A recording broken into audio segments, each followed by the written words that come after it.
চমক রেখে অস্ট্রেলিয়া সিরিজের দল ঘোষণা বাংলাদেশের। এক নজরে দেখুন স্কোয়াডে কে কে জায়গা পেয়েছে। চলতি জুন মাসে সাদা বলের সিরিজ খেলতে বাংলাদেশ সফরে আসবে অস্ট্রেলিয়া দল, যেখানে 3 ম্যাচের ওয়ানডে সিরিজের সাথে রয়েছে 3টি টি-20 ম্যাচও। আসন্ন এই ওয়ানডে সিরিজের প্রথম 2 ম্যাচের জন্য স্কোয়াড ঘোষণা করেছে Bangladesh cricket board BCB. Bangladesh দলে বড় চমক হিসেবে রয়েছেন মোসাদ্দেক হোসেন সৈকত। 3.5 বছর পর দলে ফিরেছেন এই অলরাউন্ডার। 2022 সালের আগস্টে খেলেছিলেন দেশের হয়ে সর্বশেষ ওয়ানডে। নিউজিল্যান্ডের বিপক্ষে সিরিজে থাকা আফিফ হোসেন ধ্রুব এবং মাহিদুল ইসলাম অঙ্কন নেই এই সিরিজে। বাজে ফর্মের কারণে জায়গা হয়নি অস্ট্রেলিয়ার সিরিজে আফিফ ও মাহিদুল ইসলাম অঙ্কনের। এদিকে সিরিজ শুরুর আগে 4 জুন থেকে মিরপুর শেরেবাংলায় মাঠে হবে অনুশীলন ক্যাম্প।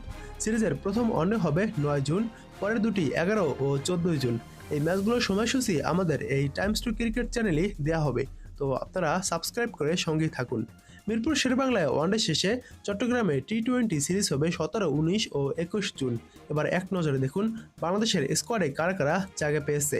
মেহেদী হাসান মিরাজ অধিনায়ক, number 2 Soumya Sarkar, number 3 Saif Hasan, number 4 Tanzid Hasan Tamim, number 5 Najmul Hossain Shanto, number 6 Towhid Hridoy, number 7 Litton Kumar Das, number 8 Mosaddek Hossain Saikat, number 9 Kazi Nurul Hasan Sohan, number 10 Rishad Hossain, number 11 Tanvir Islam, number 12 Mustafizur Rahman, number 13 Taskin Ahmed, number 14 Shoriful Islam এবং 15 নম্বরে রয়েছে নাহিদ রানা। এটাই বাংলাদেশের স্কোয়াড। এই সিরিজের জন্য অস্ট্রেলিয়া ওয়ানডে এবং টি-20 স্কোয়াড ঘোষণা করেছে।